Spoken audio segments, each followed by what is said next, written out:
Nah, dari buku metodologi itu di paling belakang tuh saya lampirkan contoh-contoh proposal yang pernah didanai oleh DRPM atau DP2M. Jadi dari contoh proposal itu jangan disalin, jangan dicontoh, tapi dipelajari filosofinya bagaimana untuk mendapatkan dana-dana riset, terutama yang sumbernya dari DRPM. Karena bagi kita seorang perguruan tinggi dapat dana DRPM itu adalah suatu kebanggaan, karena mendapatkannya bersaing. Beda dengan dana riset dengan dinas-dinas itu kan mendapatkannya karena hubungan baik. Kalau DRPM kan berbeda. Nanti silakan aja nanti di apa di sana ada beberapa buku dan artikel ya. Jadi di pengalaman ini saya pada kesempatan ini kita lihat saja di sini. Jadi sebagai ada yang ketemuan minor, mayor, kinerja teknik. Barangkali hostnya bisa dimutkan yang lain dulu barangkali supaya tidak terganggu. Oke. Jadi kalau kita lihat kita sebagai dosen ya perlu kita sadari Bapak Ibu, kalau di depan kelas kita sebagai dosen itu adalah kita sebagai aktor dan aktris. Jadi ya, oleh sebab itu kita harus mempunyai penguasaan ilmu sesuai dengan bidang kita. Oleh sebab itu kita harus tahu. Jadi konsep filsafat kita sebagai dosen harus kita pakai.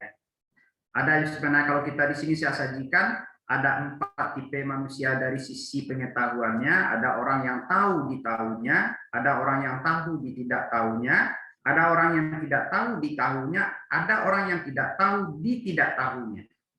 Nah, kita sebagai dosen itu kita harus selalu berada pada posisi pertama dan kedua. Kita harus selalu memberitahu kepada mahasiswa kita apa yang kita tahu terkait dengan perkembangan ilmiah. Nah, untuk memberitahu apa yang kita tahu itu perlunya riset. Riset itu kan menambah wawasan kita. Jadi di depan kelas mungkin kita sudah mulai merubah kebiasaan kita, membanggakan ilmu orang lain menjadi menyampaikan hasil riset kita. Nah, ini yang kadang-kadang kita kan dituduh oleh mahasiswa sekarang menjual ilmu orang aja kita, tetapi hasil riset kita tidak pernah kita sajikan. Oke, itu dari apa? Berikut bagaimana mendapatkan pengetahuan yang benar itu? Jadi sederhana saja kalau filsafat itu berpendapat. Ketahui apa yang kau tahu dan ketahuilah apa yang kau tidak tahu. Nah, ketahuilah apa yang kau tidak tahu, inilah kita berusaha mencoba menyelesaikannya melalui riset. Makanya riset itu, kalau dulu kita tahu waktu kita belajar dulu bahwa riset itu dimulai dari masalah, mindset sekarang sudah berbeda dengan perkembangan riset. Riset itu tidak lagi dari masalah, tapi dimulai dari ide. Ide itulah yang kita ungkapkan di latar belakang masalah riset, dan ide itu yang menjadi sumber masalah di dalam riset. Nah, itu yang sebenarnya bahasanya yang bagus. Bukan penelitian itu dimulai dari perbedaan harapan dan kenyataan, bukan dimulai dari Dasolen dan Sain, mungkin tahun-tahun sebelum tahun 2000 barangkali mungkin seperti itu konsepnya. Kalau sekarang tidak, penelitian itu dimulai dari ide. Punya ide enggak kita?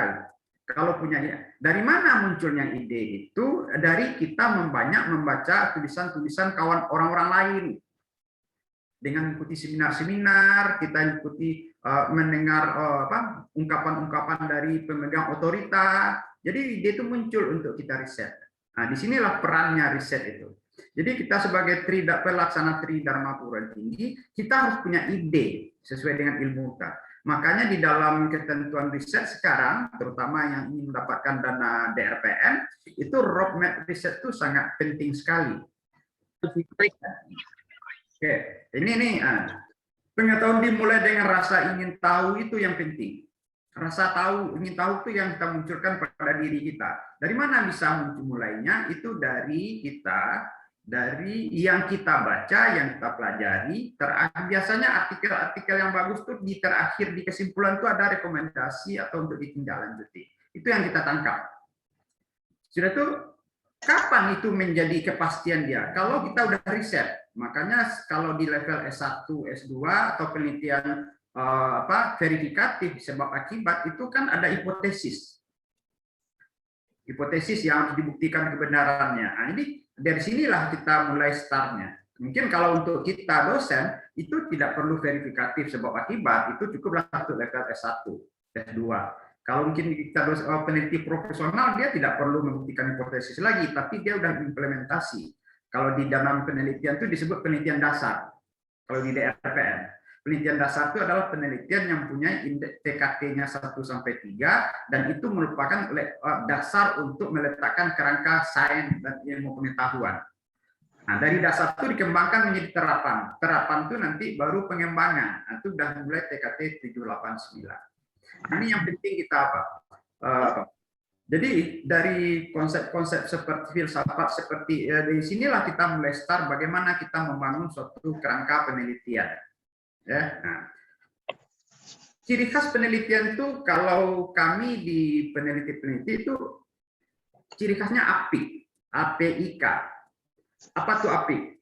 Asli. Jadi, nah, di sini apalagi Bapak Ibu nanti kita akan lihat nanti ke dalam jurnal. Syarat untuk dikirim ke jurnal itu kan sekarang dituntut tingkat plagiatnya berapa persen. Ya. Kalau toleransi jurnal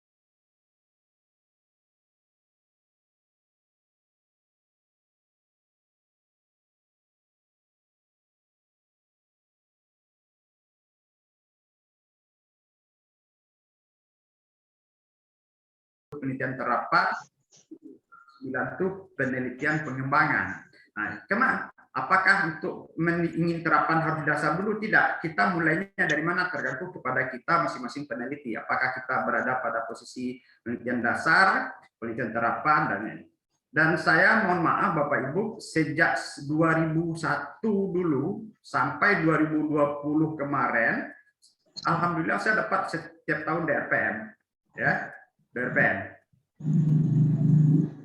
Jadi kita mengikuti perkembangannya gitu. Seperti MP3 itu saya dapat 9 tahun. Kelapa sawitnya 6 tahun dan karetnya 3 tahun. Ya. Jadi kenapa? Kita memperhatikannya. Jadi APIK ini harus kita perhatikan di dalam riset kita. Asli, perlu, ilmiah, dan konsisten. Termasuk konsisten isi nanti. Kadang-kadang kan kelemahan kita itu apa? Antara judul, rumusan masalah, tujuan, dan metode yang kita terapkan tidak konsisten. Ini yang menyebabkan kita lemah. Tetapi kita tidak berbicara itu sekarang. Tapi bagaimana kita hasil riset kita itu bisa dimuat di jurnal internasional. Salah satunya apa? Nah, ini yang saya katakan tadi roadmap riset. Penelitian harus punya roadmap risetnya. Jadi saya ingat saya 2005, tahun 2005 setelah pulang dari selesai S3 saya dulu, setelah masuk profesor, saya membuat rencana riset saya 10 tahun ke depan malah ditertawakan oleh kawan-kawan. Terlalu jauh harapannya. Tapi kenyataannya sekarang, TRPM, semua riset, baik riset Kemenristek Dikti atau apapun, termasuk BPDS Kelapa Sawit, LPDP, dia meminta roadmap riset. Roadmap itu tujuannya apa? Supaya si dosen itu konsisten melakukan risetnya sesuai dengan bidang ilmunya. Itu tujuan roadmap. Nah, roadmap itu dibuat dalam rangka misalnya 5-20 tahun, bukan hanya 1-2 tahun. Ini sebagai kerangka dasarnya saja. Misalnya penelitian pendukung yang terkait dengan bidang ilmu yang ditekuni. Contohnya tahun 2020 sampai 2020 seperti apa? Kegiatan penelitian yang sedang dilakukan sekarang, nah, yang akan datang. Targetnya nanti dalam jangka panjang seperti apa? Jadi Bapak Ibu sebagai peneliti supaya konsisten ilmunya tadi, roadmap ini harus dibuat. Nah, ini sesuai dengan bidang ilmu. Tetapi penelitian-penelitian di luar bidang ilmu silakan aja, itu sebagai mata pencarian tambahan. Sebagai mata pencarian tambahan. Tetapi yang sesuai bidang ilmu kita harus membuat roadmap-nya. Nah, apa itu roadmap? Itu milestone dari kegiatan penelitian. Jangka waktunya sampai 5-20 tahun. Dia ada sebelum, ada sekarang, dan ada yang akan datang. Itu tujuannya roadmap. Peta jalan dalam jadi dosen itu akan mempunyai konsisten ilmunya itu akan konsisten merisetnya. Bagaimana dengan ada tawaran dari pihak yang lain di luar ilmiah gitu, seperti dari dinas-dinas atau dari perusahaan, itu action research biasa aja, terima aja karena itu uang. Jadi kalau yang kita ambil melalui DRPM, BPDS Kelapa Sawit, LPDP atau Insinas itu adalah penelitian sains yang kompetitif. Kalau penelitian dinas-dinas sumber-sumber itu kan hanya karena hubungan baik, karena perkenalan kita dapat dana. Tetapi kalau yang DRPM, dana yang pusat, dana pusat ini APBN yang apa khusus untuk pengembangan Tridharma itu sangat kompetitif dan itu prestis gitu. Peta jalan itu sebaiknya ditampilkan sebagai bentuk grafik, itu serang seninya nanti saya lihatkan contoh-contoh bentuk roadmap-nya. Jadi dia bukan alur penelitian atau metode, tetapi rencana riset. Sehingga nanti target dalam jangka panjang terlihat.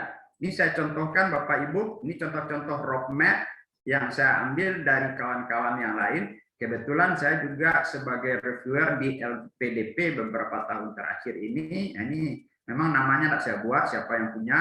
Ini contoh-contoh. Roadmap itu seninya masing-masing. Ya, silakan aja. Tapi yang jelas dia terlihat milestone itu dalam 5 sampai 20 tahun lah gitu.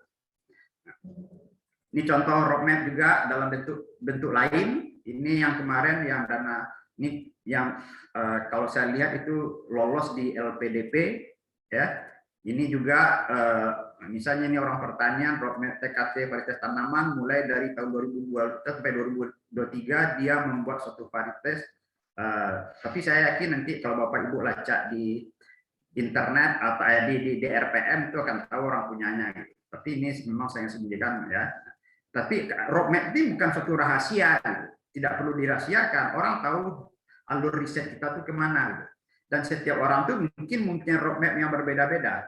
Nah, kalau roadmap saya untuk dua ini saya yang punya. Saya telah meneliti sejak tahun 2000 itu konsepnya ke perkebunan ya, dan target saya 2030 itu terbentuknya mitra usaha pengembangan perkebunan berkelanjutan dalam upaya percepatan ekonomi. Nah, ini target saya 2030 nanti. Nah, kenapa begitu? Karena sekarang Bapak Ibu lihat contohnya kelapa sawit. Kelapa sawit itu penyumbang terbesar untuk APBN kita. Ya, penyumbang terbesar dan sekian triliun itu kontribusinya untuk APBN kita. Artinya apa? Potensi perkembangan kita Indonesia tidak bisa lepas dari sektor pertanian, khususnya sektor perkebunan. Apalagi dengan tambang minyak tambang kita orang sudah mulai meninggalkan bahan baku berbasis tambang dan orang berlari ke energi baru dan terbarukan. Nah, jadi ini target riset. Kebetulan untuk tahun 2021-2023 yang sedang jalan sekarang ini dengan BPDS Kelapa Sawit itu rekayasa kelembagaan petani kelapa sawit dalam upaya pengembangan berkelanjutan. Dan di dalam rekayasa roadmap ini saya mengajak mahasiswa bimbingan saya S3. Jadi ada 4 judul disertasi yang lahir dari ini. Nah, ini yang katakan oleh Bu Rektor tadi. Beasiswa, malah saya mahasiswa S1, S2, S3 itu saya yang biayai risetnya. Dengan dana kolaborasi saya dapat dana, dia dapat data, dia dapat ke lapangan dengan gratis, dapat biaya riset dengan gratis, kita dapat data bersama. Nah, nanti kalau untuk mahasiswanya, dia sebagai fish author, kita sebagai promotor itu sebagai koresponden author. Semuanya bermanfaat, tidak ada yang bermanfaat. Jadi mahasiswa S3 itu malah saya sampai biayai sampai 40 juta saya dana. Kalau S1, S2 itu kecil lah itu. S1 itu dikasih dana 2 juta, 3 juta aja dia udah gembira dia untuk ambil data. Nah ini, jadi semuanya mendukung. Jadi, tentu saja di dalam bimbingan itu kita konsisten. Saya kalau untuk S3, saya agak selektif menerima bimbingannya. Kalau tidak bidang ilmu saya tolak. Dan saya bisa itu. Ini contoh roadmap Bapak Ibu supaya menunjukkan konsisten ilmu kita sebagai peneliti. Ya, bagaimana memulai suatu karya ilmiah? Ini yang perlu kita sadari. Sebagai konsep awal saya katakan tadi, saya tidak mengajarkan Bapak Ibu untuk bagaimana teknik meningkatkan daya saing. Mungkin barangkali nanti panitia pada jangka waktu yang akan datang bisa mungkin mengadakan juga bagaimana meningkatkan daya saing untuk mendapatkan usulan penelitian yang berwibawa. Ya, nah, nanti. Nah, tapi sekarang kita kan target kita hasil penelitian itu bagaimana kita bisa dipublikasikan. Karena kita sebagai pelaksana Tri Dharma Perguruan Tinggi, kita hanya bisa pertama kita riset, kedua kita buat laporannya, ketiga kita promosikan, yang keempat kita publikasikan. Masalah riset itu hebat, nah hebatnya itu tergantung kepada yang pakai. Yang penting hasil riset kita sampaikan kepada orang lain melalui jurnal-jurnal yang bereputasi, apakah nasional atau nasional, nanti biar dipakai oleh orang. Kalau pembuat kebijakan dia tertarik akan dipakainya, kalau enggak ya yang itu. Tetapi yang jelas kontribusi kita sebagai pelaksana terima kita, alhamdulillah ada saya hasil riset saya seperti MP3EI itu sudah dipakai di dalam kebijakan perkebunan. Ya. Dilakukan tidak semena-mena, gitu. Makanya penelitian itu ketat. Ya, nggak usahlah jauh-jauh mulai dari skripsi, tesis, di saat itu kan ketat. Tidak semena-mena, ada metode, ada hierarki yang harus kita pelajari. Melalui prosedur-prosedur yang menggunakan metode tertentu. Ya, tidak sembarangan. Ada, apalagi dengan rancangan desainnya itu ada sesuai dengan jenis penelitian. Sesuai dengan jenis penelitian, sesuai dengan tipe penelitian, di desainnya itu disediakan seperti apa. Dilakukan secara sistematis. Prosedur sistematis itu harus tunduk kepada filsafat ilmu, karena di filsafat itu apa manfaat merangsang kemampuan nalar kita untuk berpikir. Saya melihat kelemahan kita. Kenapa penelitian nanti kita di dalam riset artikel nanti kita lihat di mana letak lemah penelitian kita itu, karena penelitian kita itu kita hanya pandai menceritakan data yang ada pada tabel. Itu kelemahannya. Kemampuan kita baru sampai menceritakan data yang ada. Pada data itu adalah sebagai langkah awal untuk melahirkan pola pikir ilmiah. Itu yang penting diingat. Jadi dari data yang ada, apa konsekuensi ilmiahnya yang lahir dari situ? Itulah yang penelitian. Itu yang lemah kita selama ini dalam riset. Tapi kalau kita riset-riset yang pesanan-pesanan dari dinas-dinas itu tidak dituntut. Yang penting data ini rekomendasi apa. Tetapi dalam konsep ilmiah, penelitian ilmiah, bagaimana si peneliti itu memaknai data itu sehingga mempunyai kadar ilmiah. Sebab statistik dan data itu hanya sebagai alat untuk mengambil keputusan. Mengambil keputusan itulah yang dikatakan hasil riset sebenarnya. Ya. Meneliti merupakan kegiatan yang dapat memperluas. Jadi dengan adanya kegiatan penelitian itu kita mempunyai wawasan. Sehingga kita di dalam kelas itu terhadap mahasiswa S1, S2 itu bangga kita menyampaikan sesuatu ilmu yang baru itu kepada mahasiswa. Oleh sebab itu Bapak Ibu kalau sudah ada tulisan-tulisan atau hasil penelitian yang dipublikasikan, silakan perkenalkan kepada mahasiswa untuk disitasi. Dan itu bermanfaat untuk diri kita dan bermanfaat untuk institusi kita. Ya, kalau saya di mahasiswa S2, S3 mulai dari S1 sesuai dengan bidangnya wajib mensitasi hasil karya saya untuk sumber literatur. Sudah itu wajib mensitasi hasil penelitian dosen UNRI.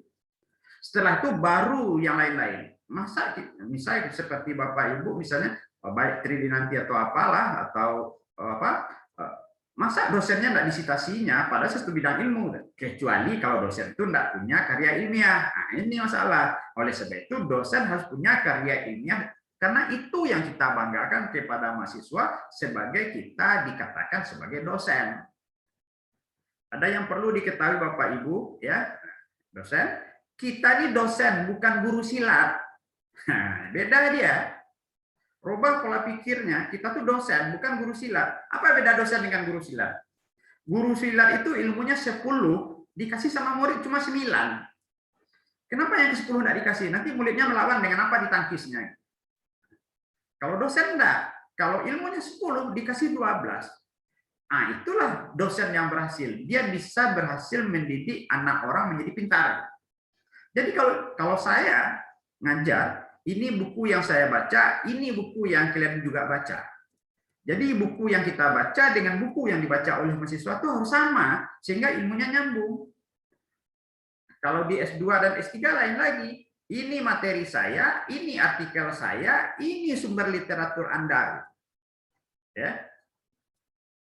Nah, hasil-hasil kajian, karena kalau artikel yang sudah diterbitkan di jurnal internasional, dia mempunyai nilai plus. Kenapa? Kalau buku yang kita banggakan, buku itu kita yang nulis, kita yang mengedit, kita yang mencetak, kita yang nyimpan, kita yang jual. Lemah deh. Tetapi kalau artikel, kita yang nulis, kita perlu diperiksa sebelum terbit, diperiksa atau dikritik oleh pakar. Itu kelebihan. Makanya sumber literatur itu sekarang untuk mendapatkan dana hibah bersaing, terutama DRPM dan dari Kemensdikti dan Kemendikbud, itu sumber literatur primernya menjadi prioritas, apalagi kemutakhirannya. Jadi ke depan Bapak Ibu, untuk penelitian-penelitian hibah bersaing, itu sumber literatur dari buku itu, textbook itu tidak laku lagi sekarang. Karena itu buku itu tidak diperiksa oleh pakar, kecuali buku yang sudah diterbitkan dalam bercharter di internasional yang mempunyai DOI dan diperiksa oleh pakar, diedit itu bagus. Tapi kalau buku-buku cetak sendiri itu hanya sekedar untuk ini aja, dokumentasi aja. Oke. Itu yang penting. Makanya untuk meningkatkan daya saing, begitu juga Bapak Ibu kalau menulis artikel. Kalau menulis artikel, itu sumber literaturnya harus pustaka primer, terutama artikel-artikel. Nah, contohnya begini, Bapak Ibu menulis artikel. Buatlah artikel itu sebagai format umum dulu, target jurnalnya kemana? Misalnya ke World Development. Jangan lupa agak 1, 2, 3 itu mengambil sumber literaturnya dari jurnal itu yang diterbitkan apakah beberapa yang lalu. Ini enggak, kita menerbitkan pada satu jurnal, tapi jurnal itu enggak pernah kita citasi. Itu menjadi nilai tersendiri, walaupun tetap jurnal itu tidak mewajibkan. Tetapi ada loh Bapak Ibu, jurnal internasional yang mewajibkan. Semua artikel yang dimuat wajib mensitasi artikel. Walaupun hanya minimal 1. Nah, itu kita kadang-kadang yang lupa kita. Ya. Oleh sebab itu di dalam penelitian itu kan ada data, ada alat analisis, ada teori, setiap ya itu harus terbuka kita menyampaikannya. Itu yang penting. Ya, data itu data apa? Data itu harus data yang juga update. Nah, ada artikel yang menuntut dia begini kadang-kadang. Saya pernah mengirim artikel 2017, saya kirim 2017, pemeriksaannya sudah itu dinyatakan masuk dalam skop, kami akan kirim ke reviewer, baru dinyatakan bisa 2018 keputusan terakhir akhir 2018 bahwa artikel kita tuh diterima. Cuma terbitnya 2020. Bayangkan Bapak Ibu, diusulkan 2017, terbitnya 2020 di akhir tahun lagi. Lama. Kenapa? Yang mudah-mudah itu kan artikel kita Q4 itu ya gampang. Tapi kalau udah Q1, Q2 antrinya juga lama. Apalagi kalau jurnalnya itu terbitnya hanya sekian volume sekian nomor per tahun. Nanti kita lihatlah nanti. Ya. Oke, ini Bapak Ibu persyaratan menjadi peneliti yang berkarya. Saya kira Bapak Ibu sudah memenuhi semuanya. Kalau ingin mendapatkan dana sumber dana penelitian dari DRPM, Kemendikti, ini coba kita periksa diri kita. 1, inteligensi, kecerdasan. Saya yakin semua dosen sudah terpenuhi. Ya, dosen merupakan faktor esensial. Kita harus cerdas berpikir. Di situlah sumber ide. Bagaimana caranya bagi kita peneliti-peneliti? Maka sering-seringlah berdiskusi dengan senior-senior, baik melalui media sosial atau apa. Saya tertarik tadi apa katakan Bu Dekan tadi, mungkin ke depan kita dengan adanya webinar ini, saya mana tahu dosen-dosen dari Universitas apa nih namanya, Sakyakirti, Prof. Sakyakirti. Nah, mana tahu dosen-dosen dari Sakyakirti punya artikel, silakan. Saya bersedia untuk mereview awal, termasuk dari 3D nanti, karena dengan adanya Pak Nur Ahmadi di Sakyarkirti dan Triden nanti, Bu Manisa, ini kan ikatan emosionalnya kan udah terbangun ini. Siap, Prof. Orang-orang sekeloa semuanya. Jadi kalau ada kawan-kawan dosen yang membuat artikel sebelum dikirim ke jurnal nasional atau internasional, silakan. Saya bermurah hati akan saya memberikan masukan sebagai langkah awal, walaupun tidak dijamin diterbit karena itu wewenangnya editor ya. Di mana letak lemahnya nanti. Kita pun kan jadi webinar ini juga membangun hubungan silaturahim di antara perguruan tinggi. Kalau perlu ke depan kita membuat kolaborasi artikel besok lagi. Waktu saya buat artikel, masuk nama dosen Tridi nanti, masuk nama Sakyarkirti. Waktu Bu Rektor buat artikel, masuk pula nama saya walaupun sebagai co-author. Nah, kalau memang apa, mungkin bisa sebagai koresponden author segala macam, kita buat itu nanti. Ya, tidak ada masalah. Ya. Nah, yang berikut, apa? Keinginan tahu yang spesifik. Disinilah munculnya ide. Interest, perhatian yang kuat. Kita ini Tridharma perguruan tinggi, sawah ladang kita tuh perguruan tinggi. Perguruan tinggi itu pendidikan pengajaran, penelitian, dan pengabdian. Pengabdian itu maksimal untuk tunjang jabatan fungsional, maksimal 15%. Penunjang itu maksimal 10%, maksimal. Kalau maksimal boleh 0. Cuma ketentuan dikti sekarang minimal ada 1 untuk pengabdian atau tapi khusus untuk pendidikan pengajaran dan penelitian minimal. Semakin tinggi jabatan akademiknya, semakin banyak dituntut penelitian. Kalau kami guru besar itu penelitiannya harus 45%. Pengajarannya minimal 35%. Kalau dia tidak menjabat. Nah ya, kalau saya konsepnya sederhana aja saya. Kenapa saya menulis artikel? Untuk apa lagi pangkat dah mentok? Konsepnya sederhana aja. Untuk saya banggakan di depan mahasiswa saya bahwa satu produktif. Kenapa? Skripsi mahasiswa dicoret, tesis mahasiswa dicoret, disertasi mahasiswa dicoret, masa dosennya nggak pandai menulis? Kan lucu. Oke, ini. Yang kedua, saya dapat dana, saya bangga saya mengajak mahasiswa membiayai mahasiswa itu. Kenapa? Mahasiswa itu kan nggak perlu dikasih honor dia. Dikasih aja biaya lapangan, dikata dia dapat data, kita dapat data murah. Gitu. Makanya saya biayai mahasiswa itu. Kalau dapat dana hibah, apakah itu dari dinas segala macam, saya pasti melibatkan mahasiswa.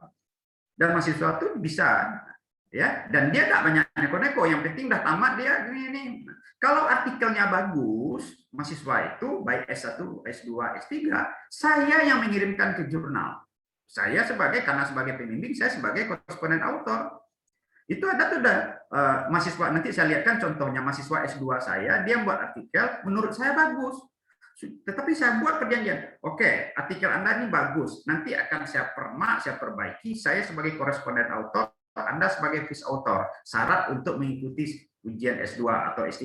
Oke Pak, saya biayai, saya bayar biaya. Saya terjemahkan, saya bayar terjemahannya karena bahasa Inggris itu bukan bahasa kita, ya kita bayar terjemahannya, kita bayar, misalnya ada yang bayar $400, terbit di jurnal internasional, baik S2, S3.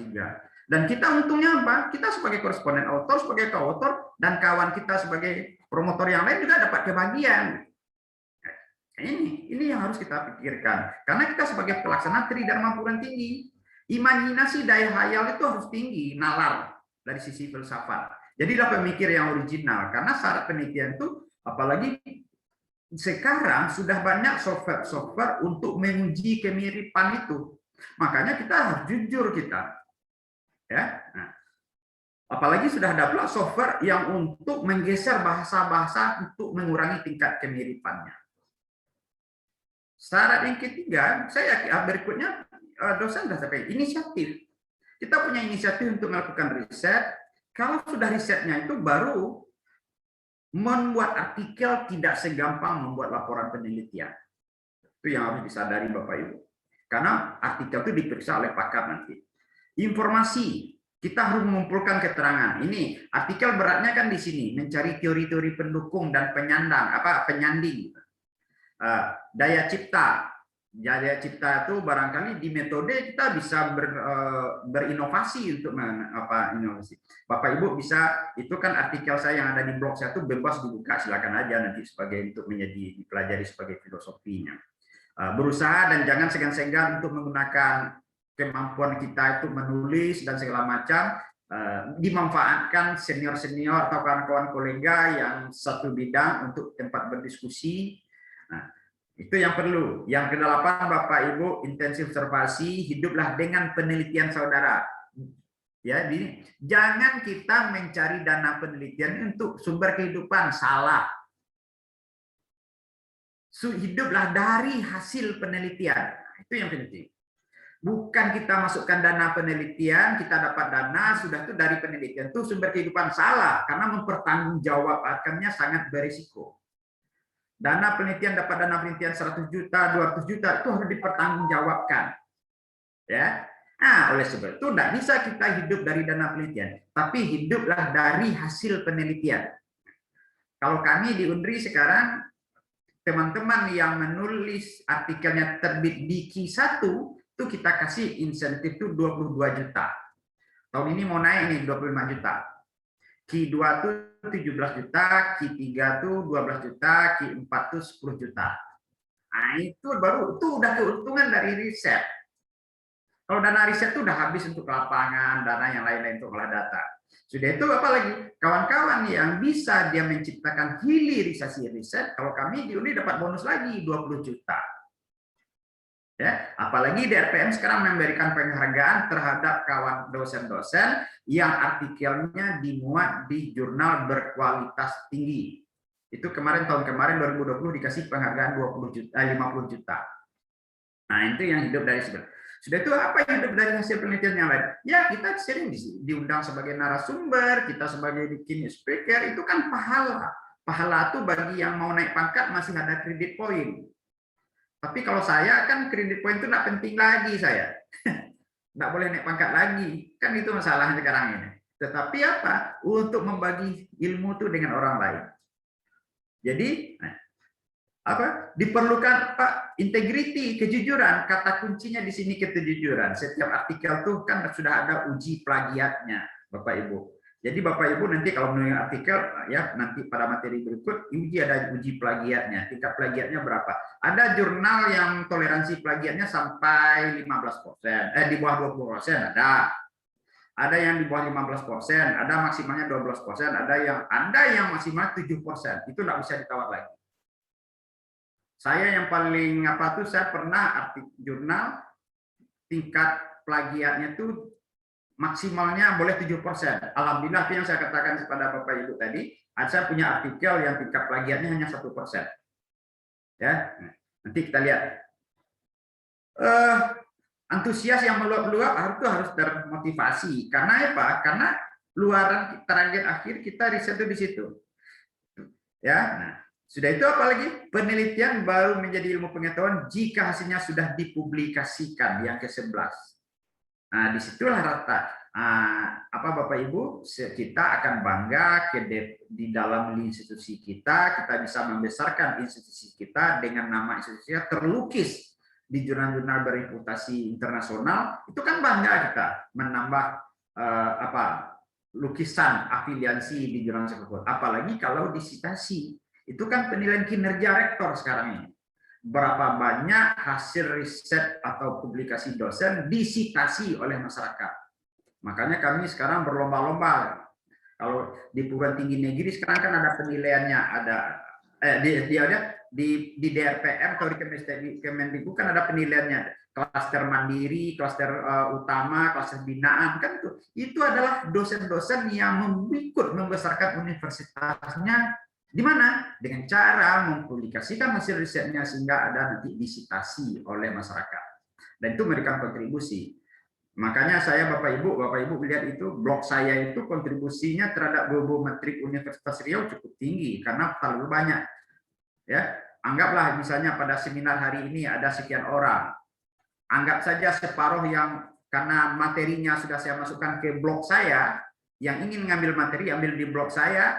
Artinya kalau ada misalnya ada 20 yang ikut, 20 yang berkunjung ke Undri hari ini tambahannya dari Palembang kan gitu kan, menambah hubung menteri universitas. Itu ya. Dari rancangan penelitian. Nah, ini yang penting Bapak Ibu. Ada 11 pertanyaan. Untuk penelitian itu berqualified. Apakah tujuan penelitiannya? Ingat Bapak Ibu? Ini nih.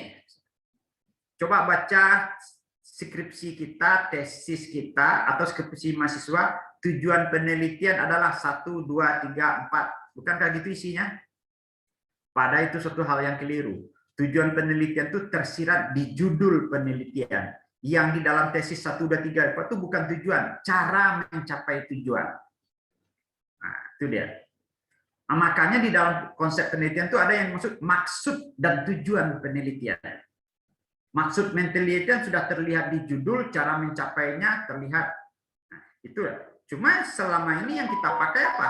Tujuan penelitian itu 1, 2, 3, 4. Sebenarnya enggak. Tujuan penelitian itu terlihat di judul penelitian. Bagaimana cara mencapainya? Itu terlihat di metode penelitian. Di metode penelitian, jadi tujuan yang akan dicapai tersirat di metode penelitian, terutama di teknik analisis data. Ini yang lemah kita selama ini. Ya, apakah penelitian itu penting? Tadi saya di awal sudah katakan apik, asli, perlu, ilmiah, konsisten.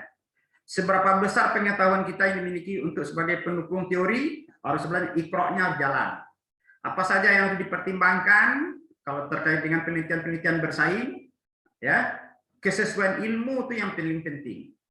Target populasi jika dia survei, orang sosial jika dia survei, siapa yang akan diwawancarai, bagaimana metodologinya, ilmunya, kalau di dalam laporan menjadi metode penelitian, tapi kalau di luar metodologi penelitian itu seperti apa kemampuan kita, disitulah perlunya pengalaman riset. Siapa pelaksana yang diperlukan? Jangan salah pilih. Bapak Ibu kalau memajukan penelitian usulan proposal ke Kemendikbud atau Kemendikbud atau ke DRPM, BPDS, ingat anggotanya salah satunya harus memenuhi syarat. Jadi ketua, jika ketua berhalangan.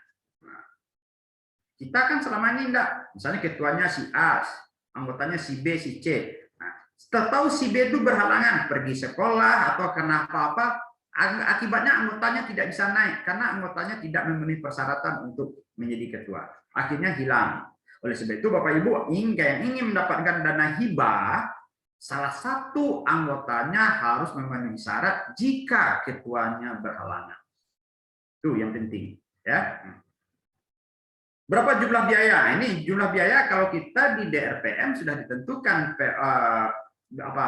SBK-nya.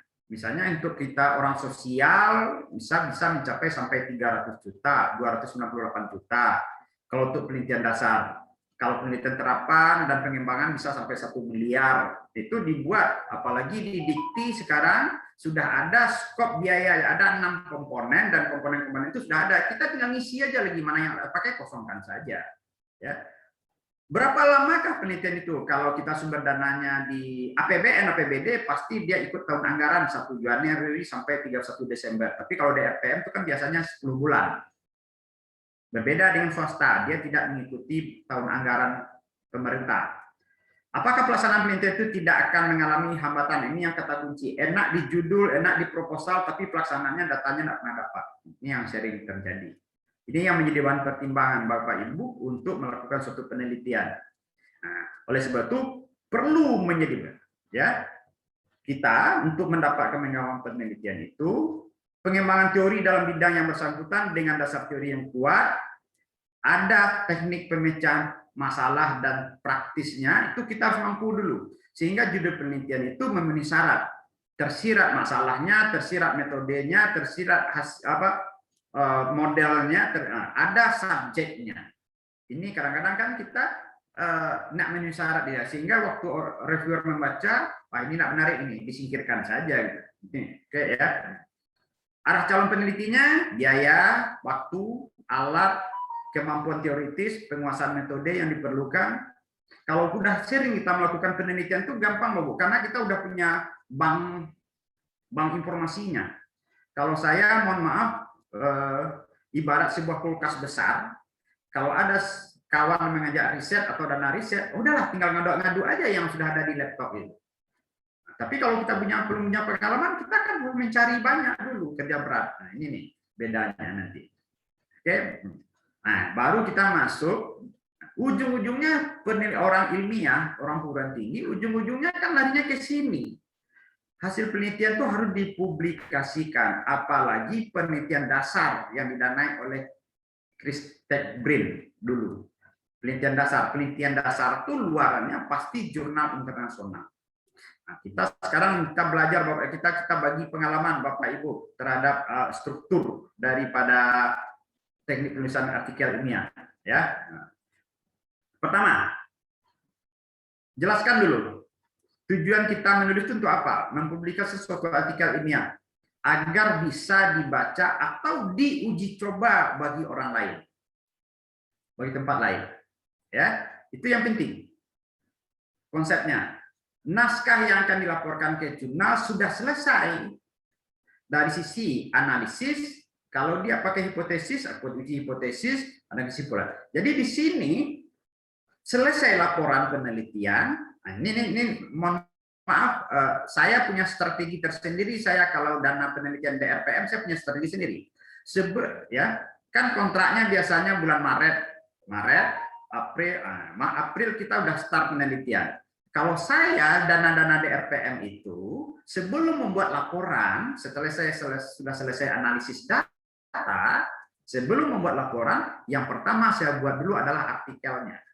Itu trik saya Bapak Ibu.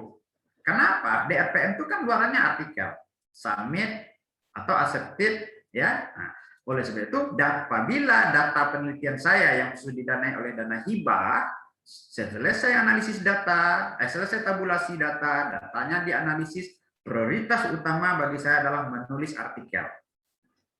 Setelah itu, artikelnya sudah memenuhi syarat, kita kirim. Untung-untung diterima atau diperbaiki, nanti di laporan penelitiannya, sumber literaturnya, salah satunya artikel yang sudah kita kirim atau sudah kita terbitkan. Nah, kalau artikel udah laporan itu udah ikut enak aja nih nulis lagi. Dalam waktu kepepet, artikel itu aja jadi laporan. Ya, kalau waktunya mepet. Nah, oke. Syarat untuk dipublikasikan. Ya, karya tulis itu harus terjamin keasliannya. Tadi apik, jelas, akurat, dan sistematis. Sistematis ini mengikuti gaya selingkung jurnal yang dituju. Apakah jurnal nasional atau jurnal internasional? Kita baca petunjuknya. Bapak Ibu, jurnal internasional itu ada yang diatur sistematik penulisnya, ada yang bebas. Saya dapat menulis di salah satu jurnal itu tidak ketat dia, tetapi konsisten yang penting. Ya, tetapi standar bakunya kan begini, ada pendahuluan, ada metode, ada hasil, ada kesimpulan, ada daftar pustaka. Itu standar baku. Tetapi ada jurnal yang tidak menentukan standar baku. Bebas kita menulis, bebas sumber daftar pustakanya juga bebas, yang penting konsisten. Itu ada. Tetapi seleksinya sangat ketat. Nah, itu ya, Bapak Ibu. Outline penulisan yang baik, jelas, sesuai dengan format yang ditentukan oleh redaksi atau yang berlaku umum. Kalau yang berlaku umum itu 5, isinya mulai dari pendahuluan, sebelum itu ada abstrak. Kalau itu kan dah baku umum, judul, penulis, abstrak. Jadi isinya pendahuluan, metode, hasil, atau pembahasan, hasil dan pembahasan. Ada juga orang menyebut hasil atau orang menyebut hasil dan pembahasan. Ada kesimpulan, ada abstrak. Itu standar baku. Tetapi ada jurnal yang memecah. Ada pendahuluan, ada tinjauan teori. Ini nanti Bapak Ibu begini, kalau membuat jurnal standar bakunya, pendahuluan, metode, hasil, dan pembahasan, hasil itu fleksibel, ada sub-sub judulnya. Hati-hati, untuk penulisan di pendahuluan, cobalah rancang penulisan itu pendahuluan. Jika nanti kita kirim ke jurnal, ada tinjauan teori, gampang kita membelahnya. Karena kita ini pengalaman saya ini, menulis artikel yang akan kita mempersiapkan target kita ke jurnal A. Tetapi saya punya target lagi jurnal B. Nah, sementara saya kirim ke jurnal A, saya siapkan formatnya untuk jurnal B. Untuk apa? Seandainya jurnal A ditolak, kita kirim ke jurnal B. Kadangkala kita ditolak di jurnal A, ada masukan-masukan, kritikan. Kita perbaiki itu, kita masukkan ke jurnal B. Jangan coba-coba sekali-sekali masukkan ke jurnal A karena ditolak, langsung kirim ke jurnal B. Hati-hati, kadang-kadang jurnal internasional itu dia meminta reviewer-reviewer yang sebidang ilmu, jangan reviewernya itu lagi orangnya. Nah, ini hati-hati Bapak Ibu. Ya. Karena Bapak Ibu kalau membuat artikel jurnal internasional, biasanya jurnal itu meminta minimal 2 reviewer yang direkomendasikan. Barangkali apakah dia akan memeriksa artikel kita atau dia punya koleksi reviewer. Kalau yang jelas bagi saya dia akan mempunyai banyak koleksi, banyak reviewer dia. Setiap artikel masuk dia minta minimal 2 rekomendasi reviewer, nanti dia punya rekomendasi yang banyak, cadangan reviewer yang banyak. Ya. Tulisan harus logis dan koheren. Tidak bertele-tele. Ya. Tidak bertele-tele, bahasanya tidak bolak-balik. Bapak Ibu, jangan membiasakan membuat kalimat yang sangat panjang sekali. Buatlah yang sangat sederhana sekali. SPOK, subjek, objek, predikat. Paling-paling tambah subjek, predikat, objek, keterangan. Buatlah kalimat pendek. Waktu diterjemahkan ke bahasa Inggris, itu sederhana sekali. Kita kan paling gampang. Orang Indonesia, ciri khas orang Indonesia ini, membuat kalimat penelitian itu kan panjang-panjang. Sudahlah pakai koma, pakai dan, di ujungnya pakai serta lagi. Tuh, sudah itu bahasanya bertele-tele. Bertele-tele itu penyebabnya apa? Karena penulis tidak mempunyai kosakata yang banyak. Karena dia jarang membaca tulisan orang lain. Akibatnya, oleh sebab itu, karena dari itu, daripada itu, maka dari itu. Itu aja bahasanya berulang-ulang. Nah, ini ya. Seperti tabel di bawah, seperti keterangan di berikut ini, tidak boleh, hati-hati. Seperti tabel di bawah ini, tidak boleh pakai bahasa. Seperti tabel 5, langsung alamatnya. Seperti gambar 7, hindarilah kata-kata seperti tabel di atas, seperti gambar berikut, seperti ini keterangan selanjutnya yang diungkapkan dia, tidak boleh itu. Pakai alamat. Datanya yang lebih jelas terurai disajikan pada tabel 5. Jangan data yang lebih jelas disajikan pada tabel berikut. Waktu diedit tabelnya bergeser, mana berikutnya tidak laku lagi ya. Tapi kalau sudah tahu pada tabel 5 alamatnya, walaupun diedit pindah tabel, orang sudah tahu alamatnya. Yang kedua, penulis harus mampu mengarahkan si pembaca kepada tabel atau gambar pendukung. Ini sering penulis melupakan dia. Dia buat tabel, dia buat gambar, tapi dia lupa mengarahkan si penulis itu ke tabel yang dituju. Ya, oke. Bahan pertimbangan. Ini saya lihatkan contohnya Bapak Ibu. Kalau kita melihat bahan yang pertimbangan itu apa? Siapa target kemana target artikel kita? Hati-hati, audiennya siapa? Spesifik atau perhatikan skop jurnal itu. Setiap jurnal nasional maupun internasional dia ada. Kalau skop jurnal nasional, ruang lingkup bidang ilmu yang diterima. Kalau jurnal nasional itu aim and scope, lingkup jurnal tulisannya, jangan salah kamar.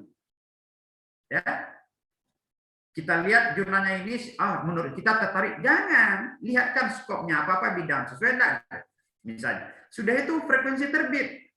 Ada jurnal yang terbit 1 kali dalam setahun. Ini contohnya saya contohkan, Open Agriculture. Itu terbitnya 1 kali setahun, Bu. Muncul di layarnya Bu Manis. Oke. Ya, Prof. Terlihat jelas, Prof. Ya, Open Agriculture itu terbitnya 1 kali setahun. Setiap bulan Januari, Februari. Tetapi ada jurnal ini environmental itu terbitnya 4 kali setahun. Ada jurnal yang International Journal Sustainable and Planning itu terbitnya 8 kali setahun. Ada jurnal yang terbitnya 12 kali setahun. Ada jurnal yang terbitnya 24 kali setahun. Targetnya mana? Kalau sesuai dengan skop, kalau saya sering pilih jurnal yang terbitnya di atas 4 kali setahun. Karena nunggunya tidak lama. Itu pun kalau kita kirim ke Emerald, walaupun terbitnya 4 kali setahun, tetapi artikel saya terbit baru 3 tahun, baru kemudian. Dia terbit 4 kali. Kenapa? Karena artikel yang masuk itu berqualified dan antrinya banyak. Nah, ini kalau yang Bapak Ibu lihat sekarang itu yang International Journal Sustainable Development Planning ini terbitnya 8 kali setahun. Saya udah 2 kali, udah ketiga ini. Artikel saya baru aja diterima 3 kali setahun. Udah terbit yang ketiga, 3 kali. Dia agak ketat juga, bukan ketat, sangat ketat. Nunggu diterima enggak terimanya 3 bulan paling lama. Ya, 3 bulan. Itu yang susahnya sudah nunggu lama ditolak lagi, kan sedih. Ya. Kalau sudah nunggu lama diterima diperbaiki masih lumayan. Ini enggak, sudah nunggu lama ditolak lagi, sedihnya kali. Sudah ditolak enggak pula dikatakan di mana letak lemahnya. Nanti saya lihatkan kepada Bapak Ibu artikel-artikel saya yang ditolak tapi dikritisi. Sudah tuh ada jurnal, kalau grup-grupnya Elsevier itu grupnya sudah dibaca, dia berikan masukan-masukan, malah kita digiring ke jurnal yang cocok. Nah, ini yang paling enak ini. Digiring. Ini apakah Anda jurnal Anda, artikel Anda tidak cocok di jurnal kami, tetapi kami rekomendasikan artikel Anda tuh mungkin lebih cocok di jurnal-jurnal ini. Digiring kita, namanya transfer artikel. Dan saya pernah mengalami itu dan diterima. Tapi 2 kali transfer, 2 kali transfer, pindah, ya udah kita ikuti aja karena itu ada saran-saran reviewernya bagus. Tapi ada jurnal yang lain itu sudahlah ditolak, tidak ada pula saran. Nah ini menyakitkan. Ya. Nah, sudah itu tergantung dengan petunjuk. Hati-hati Bapak Ibu, jangan lupa membaca petunjuk yang ada pada jurnal. Jurnal nasional yang sudah dicetak, jurnalnya itu ada halaman paling belakang. Sekarang kan banyak online sekarang, sudah terlihat petunjuk untuk penulis, itu yang perlu dipedomani. Preferensi sesuai dengan yang berlaku umum. Ya, oke. Berikut, rata-rata artikel jurnal itu ada 3 ini. Artikel hasil penelitian, konseptual, buku. Tetapi ada jurnal yang menawarkan bebas, makalah, lepas, segala macam bebas. Atau bisa saja semacam tulisan lepas 1 halaman juga ada, tetapi itu kan lebih ketat lagi. Ini betul-betul. Ini kebetulan yang tampil di depan Bapak Ibu ini adalah jurnal-jurnal target saya yang sudah terbit ini sebenarnya baik nasional maupun internasional. Ya, nah, ada 3 yang sering dilakukan oleh dosen: hasil penelitian, konseptual, dan buku. Dan itu formatnya dan sistematikanya beda-beda sesuai dengan gaya selingkuhnya jurnal. Yang paling penting, perhatikan petunjuk dan gaya selingkuh yang telah ditentukan oleh jurnal target. Kalau kita lihat artikel dari penelitian ini, format dasarnya kan seperti ini, seperti saya katakan tadi. Ada nama penulis, alamat lengkap, ada abstrak, ada penduluan, ada metode, analisis kesimpulan, dan daftar pustaka. Jangan lupa Bapak Ibu, kalau sumber dananya dari DRPM, kita paling sering melupakan ucapan terima kasih ke pemberi dana. Itu jangan lupa, itu sering terlupakan oleh penulis. Makanya jurnal-jurnal bereputasi nasional itu dia akan selalu minta sumber dananya dari mana, ucapan terima kasihnya kepada siapa, nilai kontraknya apa, diminta agak jadi sehingga nanti ucapan terima kasih pada artikel itu muncul. Ya. Kita kan sering lupa mengucapkan terima kasih pada sumber dana ini. Ini yang paling sering kita lupa. Setelah dapat dana lupa kita. Nah, ini contoh-contoh jurnal. Ini kalau jurnal nasional itu jurnal ekonomi, kependudukan, ya, Open Agriculture ini terbitnya 1 kali setahun. Kalau TQR ini terbitnya ini 12 kali setahun. Ya, 12 kali setahun. Artinya apa? Ini jurnal-jurnal Q1 yang terbitnya ramai karena artinya pertama peminatnya banyak, bahan bakunya banyak sehingga dia frekuensinya banyak. Disikapi ya, jika ada jurnal yang Bapak Ibu kirim dan terlalu gampang prosesnya, itu wajib diwaspadai. Jangan terjebak karena saya sudah 3 kali jadi korban. Kita dikirim email, kita baca, terindeks di Scopus, tercatat di Scopus, terindeks di Simago. Setelah kita kirim, jurnal artikel kita terbit, jurnalnya discontinue di Scopus. Sedih sekali. Sedih sekali. Sudah tuh bayar lagi. Dia keluar, nah ini nih, karena jurnalnya mungkin prosesnya tidak mengikuti standar Scopus lagi, sudah mencari motif apa. Sudah itu saya menemukan beberapa artikel, hati-hati Bapak Ibu, terutama jurnal dari Cina itu, dia terindeks Scopus, tapi dia buat jurnal bayangan satu. Itu khusus orang-orang Indonesia yang banyak terjebak. Promosinya Q1, Q2, dia tahu jurnal artikel kita tidak akan pernah terbit. Dia mempunyai ISN yang sama dengan yang asli, ini segala macam, ya. Nanti saya kalau ada waktu nanti saya munculkan jurnal-jurnal yang itu seperti itu, yang bayangan tujuannya hanya memeras uang, dapat uang, sudah itu dia hilang lagi. Artikel terbit di jurnal tapi tidak akan pernah tercatat di Scopus. Tidak bisa dialihkan, Prof ya? Tidak bisa, karena kalau dialihkan uang tidak bisa kembali. Kalau dialihkan diterbit jurnal baru, waktu diturnitin dia kena. Tingkat plagiatnya pasti tinggi di atas 90% karena sudah diterbitkan di jurnal yang predator itu. Nah, oleh sebab itu dari awal harus hati-hati. Kalau terlalu gampang prosesnya itu wajib kita waspadai. Karena ini pengalaman saya juga, saya udah 3 kali jadi korban masalahnya. Dan jadi ya, ada Q1, ada Q2, ada Q3. Setelah terbit ya udah keluar dari Scopus. Oke.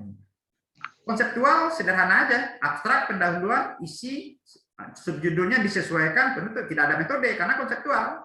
Nah, di konseptual ini yang paling kuat itu harus ada dukungan teori-teori dan hasil penelitian orang lain sebagai pembanding.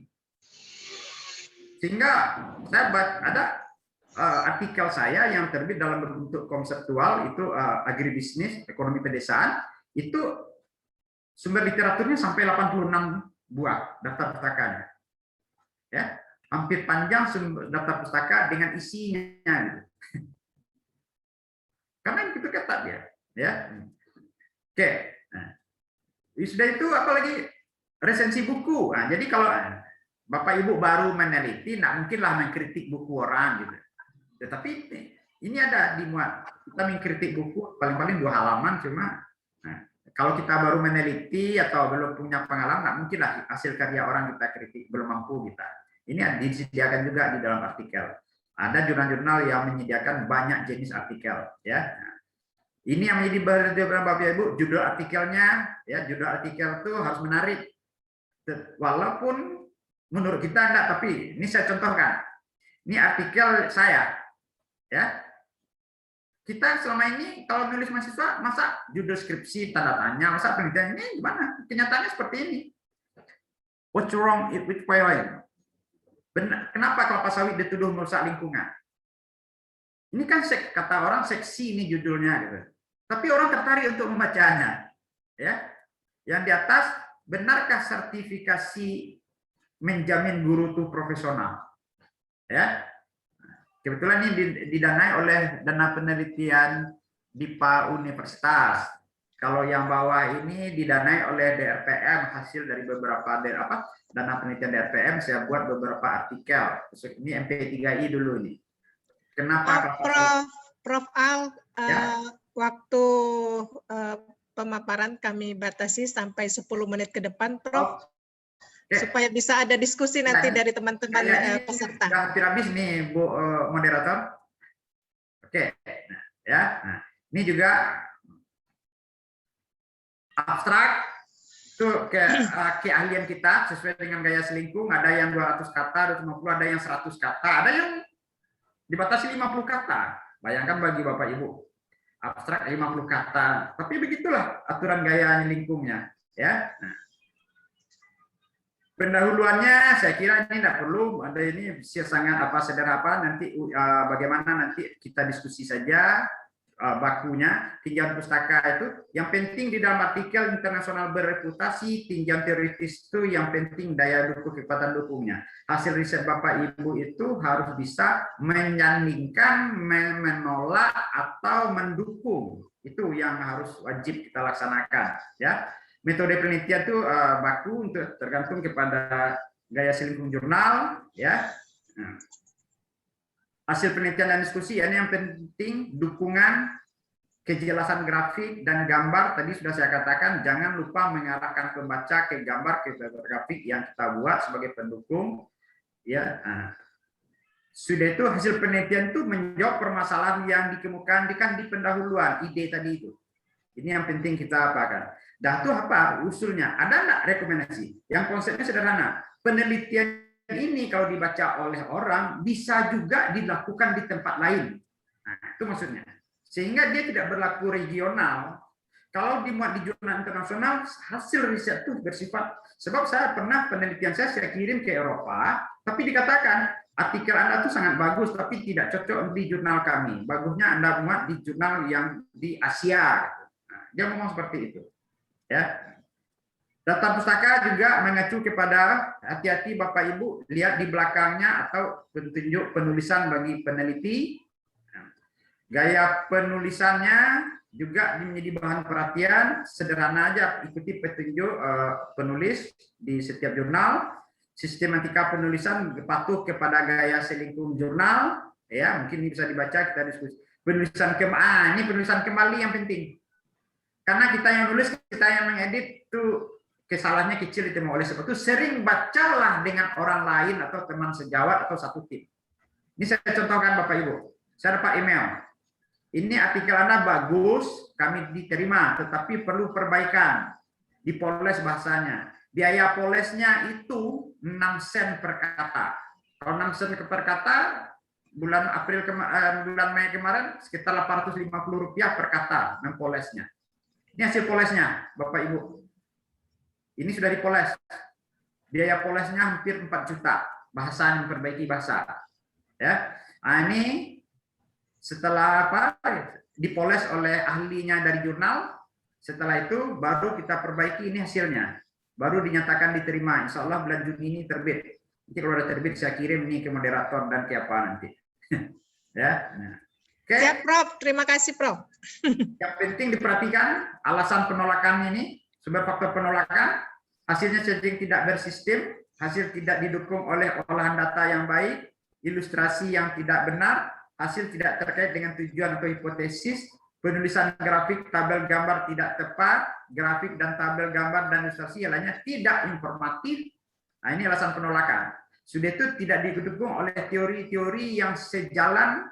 Hasil penelitian kita itu harus mampu bersanding dengan penelitian orang lain, bertolak belakang dengan penelitian, atau mendukung penelitian orang lain. Itu yang penting. Sumber faktor penolakan yang lain, ya inilah analisis statistiknya tidak benar, atau barangkali hasil statistiknya udah benar, tapi narasinya ilmiahnya yang lemah. Ya, oke. Kekuatan penelitian, di mana penelitian itu dibandingkan dengan penelitian terdahulu, saling mendukung, saling bertentangan, silakan. Kalau hipotesis ditolak, berarti dia bertentangan. Kesimpulannya apa? Lahir ilmu baru. Nah, tetapi kita harus menunjukkan bukti-bukti empirik kenapa ilmu baru itu. Ya, simpulan itu harus inti dari penelitian. Jangan terjadi pengulangan dari dalam, kita pindahkan kesimpulan. Itu sering terjadi. Hal-hal lain juga tidak mengandung makna ilmiah, tidak ada pengulangan. Sekarang sering berkata pengulangan karena bahasanya tadi tidak kosakatanya miskin, sehingga dalam artikel itu sering berulang kata-katanya atau bahasanya. Oke, Bu Moderator, modal untuk sukses. Yang penting pasanglah niat dengan mantap, kuatkan semangat, komitmen harus tinggi, pasti sukses. Amin, amin, amin. Terima kasih, Bu Moderator. Kita punya waktu untuk diskusi. Silakan. Saya sangat apa sekali. Oke. Baik, terima kasih Prof. Al. Masya Allah, pemaparan yang jelas, lugas, baik buruk disampaikan, kelemahan, alasan penolakan, dan lain sebagainya. Saya kira seluruh teman-teman yang hadir di sini bergabung di dalam webinar ini sangat jelas ya. Ini sangat menginspirasi, khususnya untuk saya secara pribadi, Prof. Ya Allah. Dan selanjutnya kami membuka sesi untuk diskusi bagi Bapak Ibu peserta Bapak Ibu dosen di lingkungan Kopertis LDikti Wilayah 2 ini untuk bertanya ya kepada Prof. Al-Masdi sehubungan dengan kiat-kiat beliau di dalam kiat-kiat sukses beliau saya kira ini ya di dalam pelaksanaan penelitian maupun penulisan jurnal terakreditasi atau jurnal nasional maupun internasional. Silakan, saya kira saya bisa dibantu oleh host kita Ibu Meci ya. Silakan untuk meng-unmute ya untuk peserta yang ingin menyampaikan pertanyaan-pertanyaan. Bisa langsung dihidupkan saja videonya, Ibu. Ya, bisa langsung ya. Kami persilakan kepada Bapak Ibu untuk bertanya ya. Langsung saja Ya, langsung saja membuka ininya, sound-nya itu. Silakan.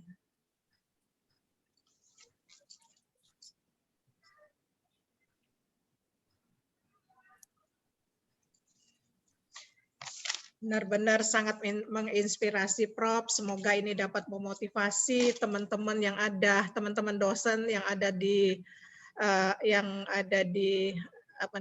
lingkungan LLDT wilayah 2 ini. Silakan Bapak Ibu jika ada yang ditanyakan. Kalau saya sudah speechless, Prof. Terus terang saya speechless apa ini?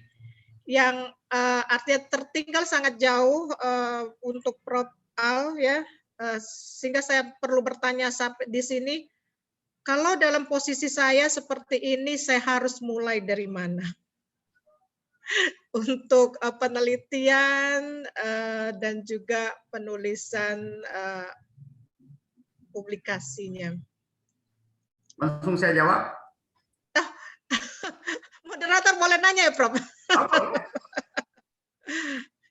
Artinya begini, Prof.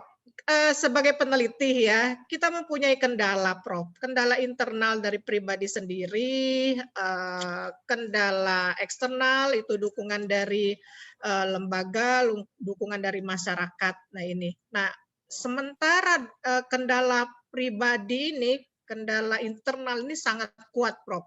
Apalagi dengan keterbatasan waktu, biaya, tenaga, baik penelitian maupun penulisan pengiriman jurnal, Prof ya. Belum lagi tadi saya kira saya juga kena, Prof ya, untuk pengiriman jurnal yang predator itu, Prof.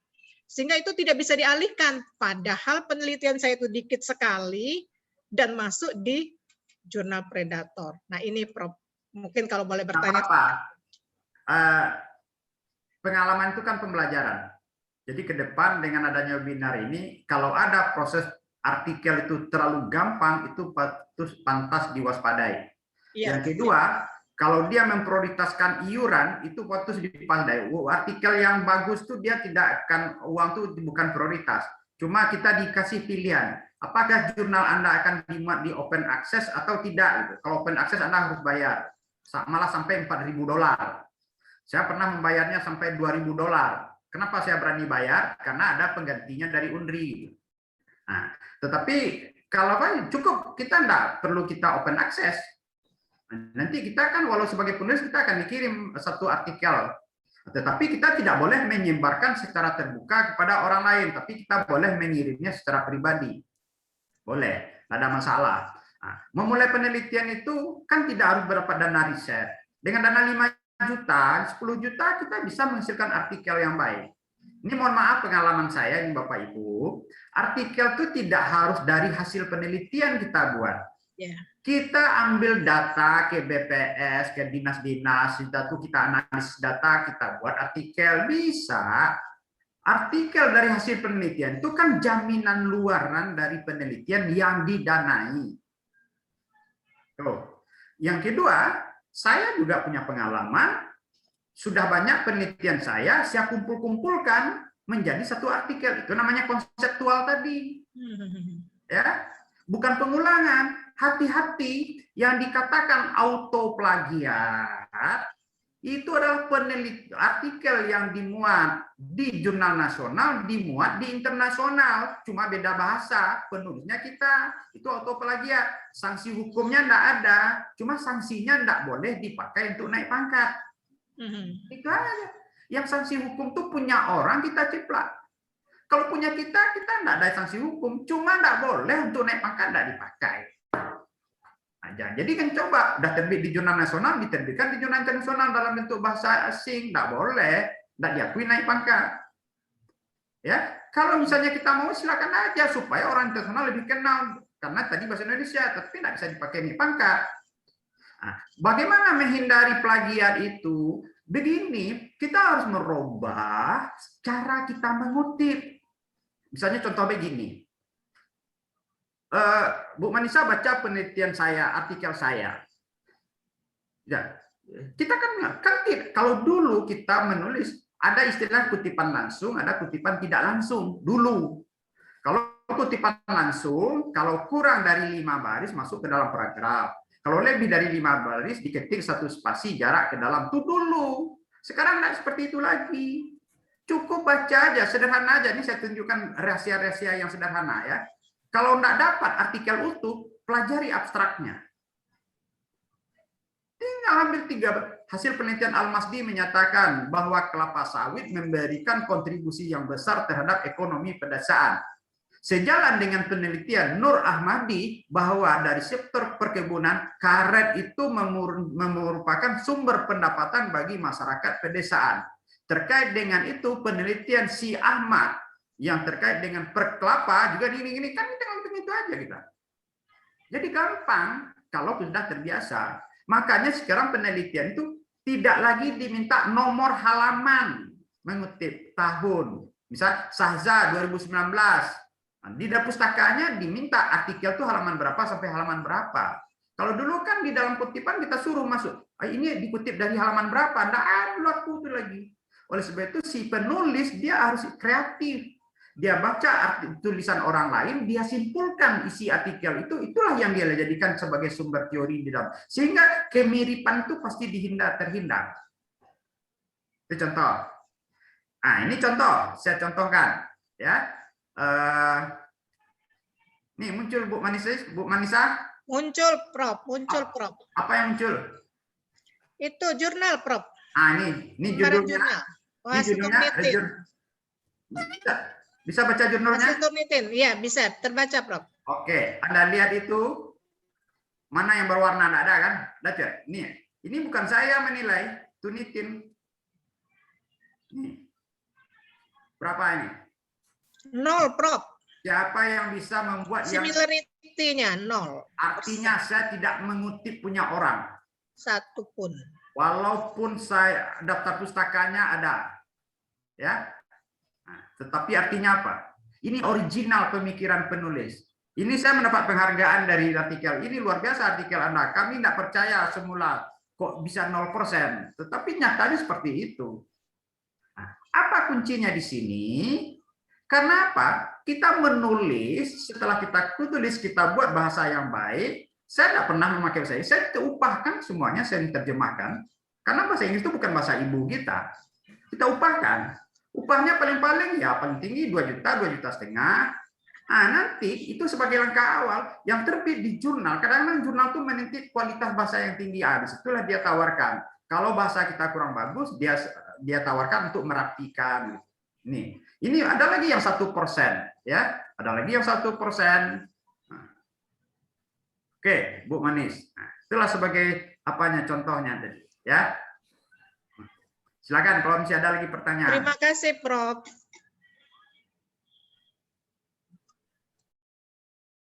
Ini saya lihatkan juga sebagai contoh. Ini saya mohon maaf tidak maksud membanggakan, beginilah menulis yang baik kan gitu. Ini judulnya potensial eksperimental. Ini yang berwarna ini ada kemiripan dengan yang lain gitu aja. Ya. Bapak Ibu lihat ini.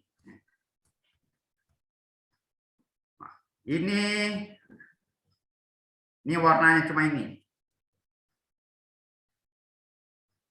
1%. 1% itu pun ada pada 3 sumber. Ya. 1%, Prof. Ya. Itu pun ada 3%. Kali tadi 0% kan. Nah, bayangkan bagaimana caranya kita membuat hal yang seperti itu. Oke. Oke, silakan Bu Moderator. Moderator. Izin Prof. Oh ya, silakan. Silakan untuk memperkenalkan diri ya Bu. Silakan bertanya kepada Prof. Al. Silakan. Ya, izin Prof. Selamat siang Bapak Ibu, Prof. Almazah. Almasdi Almasdi Sahza. Ustazah. Saya Dian dari Ibu. Saya Dian Pak dari Tridinanti. Tridinanti. Izin mau bertanya ya dari Universitas Tridinanti. Saya ucapkan selamat pada Prof atas banyaknya tulisan Prof yang sangat menginspirasi kami di sini, dan itu juga akan insya Allah menjadi motivasi kami untuk semakin baik ke depannya dalam penulisan jurnal dan karya ilmiah kami lainnya. Di sini saya ingin mendapatkan ingin sharing mungkin Prof, apakah citasi yang kita ambil dari jurnal lokal dan jurnal internasional itu berpengaruh juga dalam kita mendapatkan misalnya Scopus Q1 seperti Prof yang tadi Prof sampaikan di depan.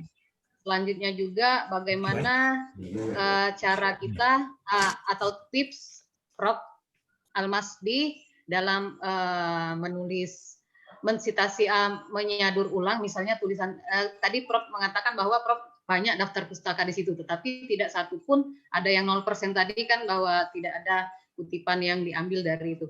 Selain parafrase, mungkin ada hal lain yang bisa dapat kita pelajari Prof, tips dan triknya dalam kita mengambil dari daftar pustaka atau mempelajari dari daftar pustaka yang lainnya yang kita citasi tersebut. Mungkin itu saja. Terima kasih Prof. Assalamualaikum warahmatullahi wabarakatuh. Waalaikumsalam warahmatullahi wabarakatuh. Langsung saja ya, Bu Langsung Moderator. saja Prof. Silakan Prof. Oke.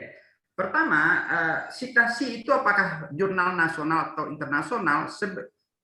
Kalau ini pengalaman saya ya, tidak ada pengaruhnya diterima tidak diterima. Pengaruh diterima tidak diterima itu adalah kualitas artikelnya yang kita sajikan memenuhi syarat tidak di skop jurnal itu. Itu yang pertama. Yang kedua, kalau memenuhi syarat itu langsung akan oleh editor akan dikirim ke reviewer yang ditunjuk.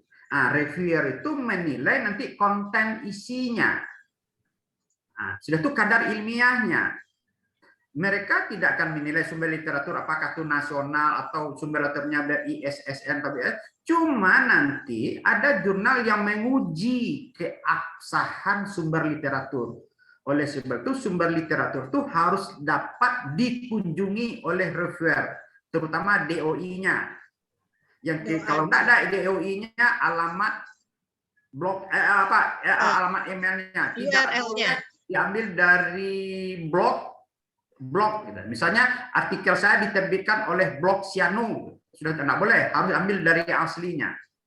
Sebab gini, artikel saya ada terbit di jurnal Q2, Q1, sumber literaturnya laporan penelitian, jurnal lokal juga ada, karena itu terkait dengan yang kita kaji, kita ambil dari jurnal yang ISSN, yang tidak teragitasi malah lagi. Tidak ada pengaruh, cuma yang penting waktu dia uji sumber literaturnya ada.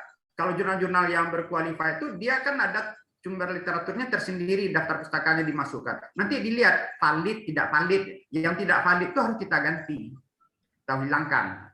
Gitu. Nah, itu dari sisi situasi. Tidak ada pengaruh. Atau kita, nanti Bu Dian bisa lihat artikel saya. Setiap artikel saya pasti sumber literaturnya ada dari hasil penelitian saya. Pasti ada sahzanya pada daftar pustaka.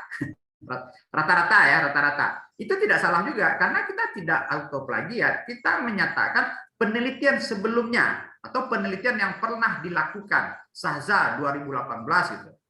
Ya, kita yang penting dia valid.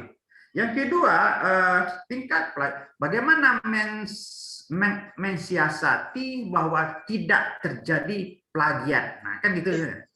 Sederhana saja, baca penelitian orang lain itu jangan di copy paste paragraf itu. Yang membuat mirip itu kan copy paste. Baca penelitian orang tuh buat ringkasannya sendiri. Apakah satu paragraf atau beberapa kalimat. Kita menulis ulang dengan bahasa kita isi hasil riset orang itu. bukan copy paste. Sekarang kan teknologi udah canggih sekarang kan, sehingga di copy paste aja. Hasil penelitian Almas di Saza di blog 3 halaman itu dipindah 3 halaman, 3 baris itu di blog dipindahkan, pasti terlacak oleh Turnitin itu. Gitu aja Bu dia. Kita meramu kembali bahasanya. Gitu. Contohnya begini, saya ambil penelitian saya yang terkait dengan potensial pengembangan perkebunan kelapa sawit yang terbit di grup Emerald, ya. Nah, baca aja di Emerald itu kan ada misalnya ini boleh saya tampilkan sedikit ya. Ya, Prof. Tampilkan, Prof.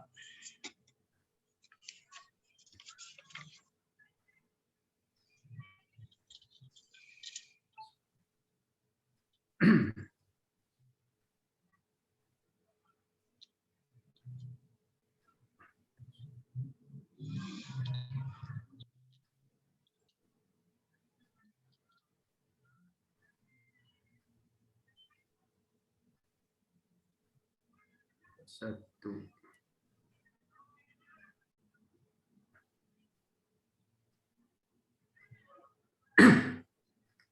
Nah, ini saya contohkan, Bu Dian, ya. Ini muncul Bu Manis. Muncul, Prof. Oke, formulation of control strategi ya. Ya. Ini kalau didapat, kalau Bu Dian mengambil artikel ini bayar loh Bu, $35. Tapi kalau minta ke saya kirim secara pribadi itu nggak boleh. Tapi kalau saya tampilkan sini bebas, kita kena karena tuh haknya siapa untuk menyebarkan si Minyak Jurnal. Tapi makanya dalam Research Gate itu sharing orang pesan minta teks asli. Ya. Jadi kita kirim secara email secara pribadi yang tidak boleh kita sebarkan. Ini coba Anda lihat ini abstrak. Nah, ini ada artikel jurnal yang meminta abstraknya seperti ini dipecah-pecah. Ada purpose-nya, tujuannya apa, metodologinya apa, temuannya apa, originalnya di mana.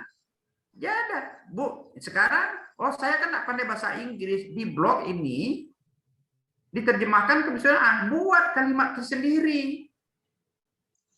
Buat kalimat Triknya di situ, Prof ya. Triknya di situ, membuat kalimat kita sendiri dengan tidak mengurangi arti. Itu jangan di copy paste. Kalau copy paste itu pasti terlacak oleh penelitian. Kalau oleh unsur-unsur software plagiat. Jadi kita buat bahasa sendiri gitu.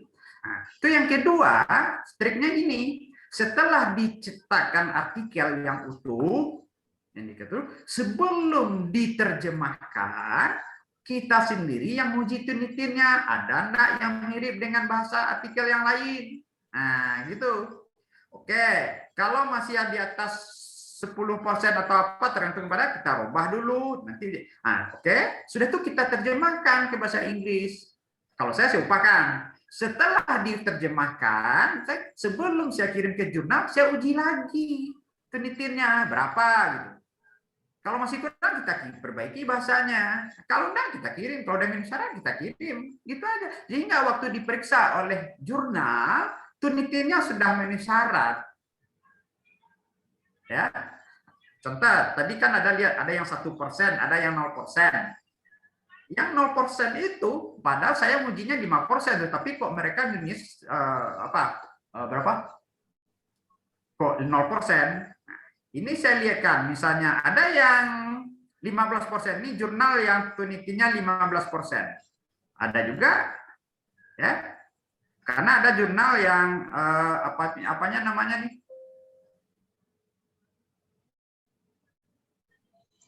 Ini. Oke, ini saya tampilkan. Ini jurnal, ya. Natural rabbit, ini karet. Nah, karet, ya. Nah, ini lihat. Judul aja ada mirip dengan orang lain. Semua itu artinya. Nah, ini sebenarnya bukan orang lain, penelitian saya juga, tapi di dalam penyajian makalah narasumber di blog, ya. Kita lihat nih. Nih, yang warna-warna nanti kan menunjukkan kemiripan, ya.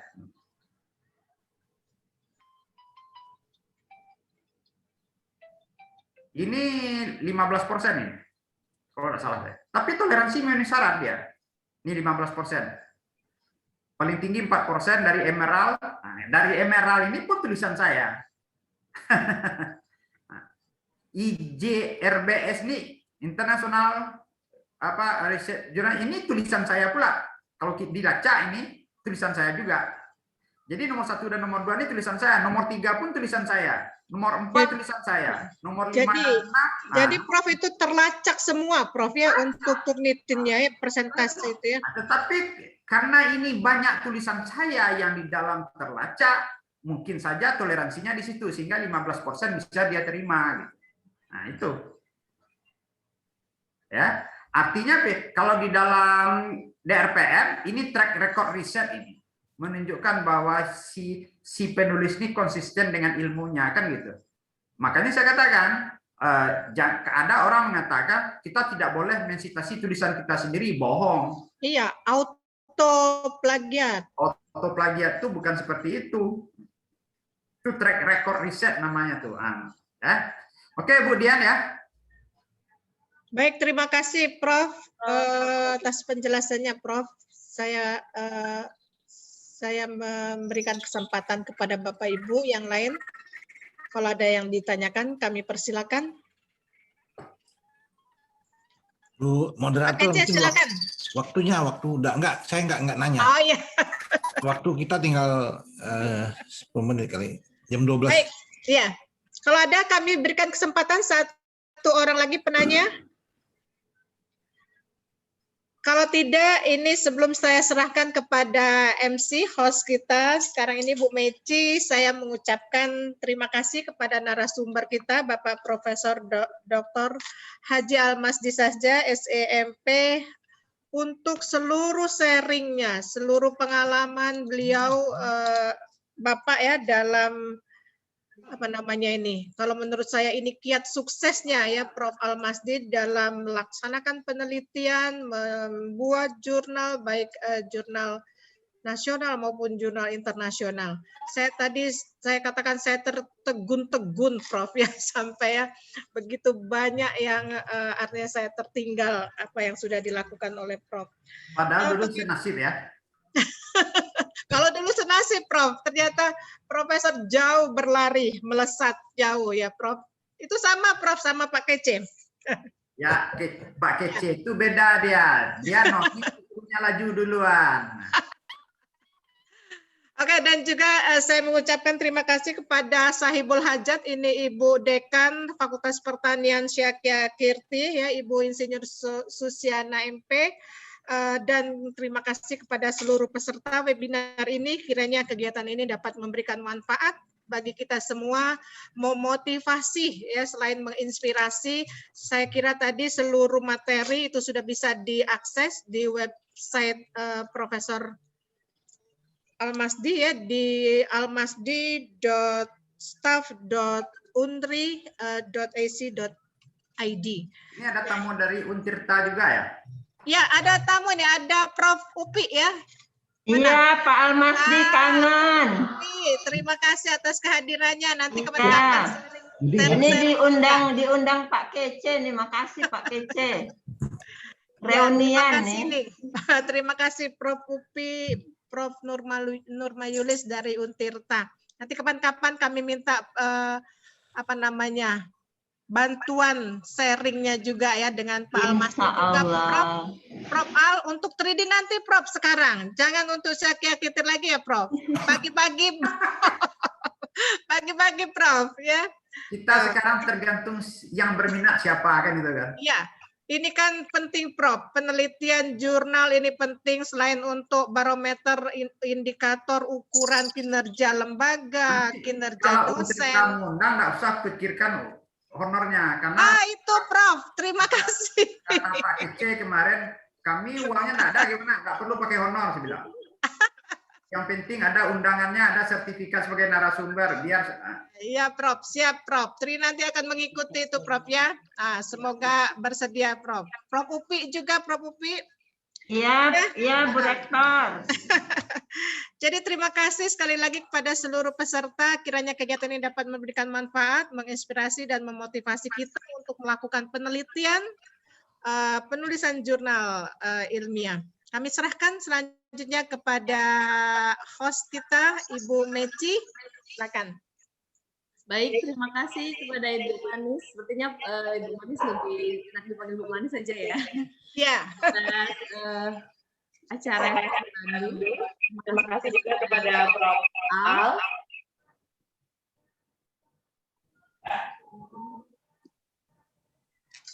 Sudah hadir di webinar pada siang hari ini. Terima kasih kepada Bapak Ibu semua yang sudah berpartisipasi, menyediakan waktu untuk bisa bergabung di webinar pada siang hari ini.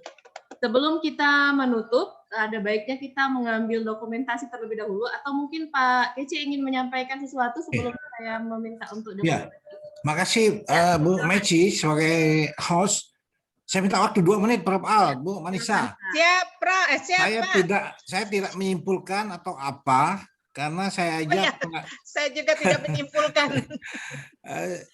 Saya tidak menyimpulkan apa yang dikatakan Pak Prof. Al-Masdi tadi. Pertama saya memberikan beberapa kiat. Pertama kita silaturahim yang paling penting, ya. Kenapa? Ini reuni Prof. Al itu teman Bu Manisa waktu S2, sama-sama S3 dengan saya. Kami selalu S3 juga Pak Kece. Oh ya, S3 dengan Bu Nurmayulis. Beda angkatan. Bu Upi juga, ya. Ada juga Prof. Nuni sama-sama di Unpad. Jadi kami reuni ini ya, Prof ya. Makanya saya bilang nggak ada duit gitu loh. Nggak masalah katanya. Jadi ini kenapa Prof. Al biar Pak Prof. Al tahu, sekarang saya punya pemikiran bagaimana kami PTS, terutama Fakultas Pertanian itu bisa bersharing. Artinya tidak hanya dominan saya Kirti, tidak hanya dominan Trinanti, silakan teman-teman yang lain. Makanya saya buat grup para dekan Prof. Al, saya adminnya, jadi kami saling komunikasi. Jadi ini guna. Kami juga tidak mau selalu dominan dengan saya Kirti buat nggak ada apa-apa ini, artinya begitu ya. Nah, jadi itu Prof. Al. Jadi terima kasih. Saya juga punya pemikiran Prof. Al, sekali-sekali nanti saya buat suatu kegiatan akan mungkin berkunjung atau studi banding ke LPPM-nya UNRI gitu ya. Ya, Pak Kece ikut mendukung. Ya, jadi kita buat studi banding karena LPPM-nya, LPPM Syekh Kirti maupun semua PTS Muhammadiyah dan kami akan berkunjung Pak Al. Pokoknya masalah untuk Simlip Tamasnya ya. Iya gitu ya, mungkin itu aja. Dan mungkin setelah ini Prof. Al bukannya Syekh Kirti yang mengajak Prof. Al untuk narasumber, mungkin dari Trinanti, dari Muhammadiyah, silakan saja. Tujuan saya di sini bukannya memberikan motivasi untuk teman-teman gitu ya. Itu aja Prof. Al, terima kasih banyak. Salam untuk keluarga semua di sana. Saya kembalikan kepada MC Bu Meci. Terima kasih. Salam untuk Bu Dimitri. Oke, silakan kalau mau berkunjung ke UNRI, kami sekarang status kami kan sudah mandiri, kami sudah ISO 9001 versi 2015. Tolong pendampingan pembinaan kami buka selebar-lebarnya untuk di Pekanbaru. Siap. Oke. Bu Mitra. Ya, Mitra ya. Bernostalgia ya Bu Rektor. Silakan Bu Meci. Baik, terima kasih. Sebenarnya kalau nunggu waktunya kurang ya Pak. Cuman iya, kami betul Bu Meci tertegun-tegun, kami rasanya kurang ya.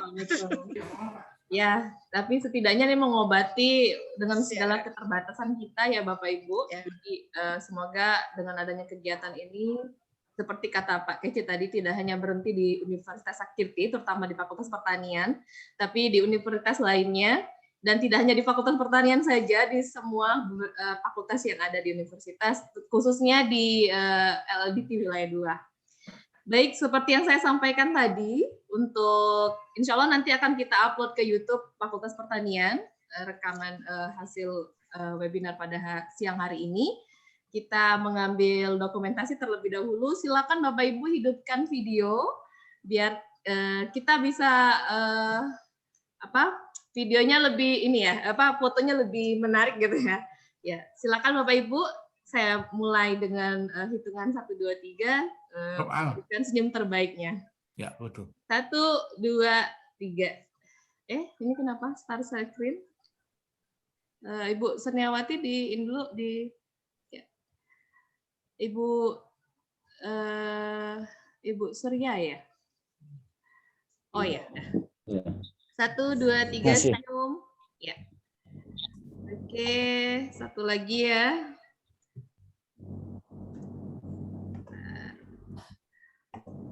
Ya. 1 2 3. Ya. Luar biasa pada hari ini sudah cukup ya pertemuan kita. Banyak sekali testimoninya Pak Prof Al. Senang banget kalau nyebut nama Prof Al nih kelihatan lebih ini ya. Ya, saya mohon maaf selaku pembawa acara banyak sekali segala kekurangan dan kepada Allah mengampun. Dan saya tutup dengan wassalamualaikum warahmatullahi wabarakatuh. Sampai berjumpa lagi di webinar selanjutnya. Waalaikumsalam warahmatullahi wabarakatuh. Terima kasih Pak Al. Sehat untuk kita semua. Oke. Mohon izin Bapak Ibu. Terima kasih banyak Pak Al. Oke.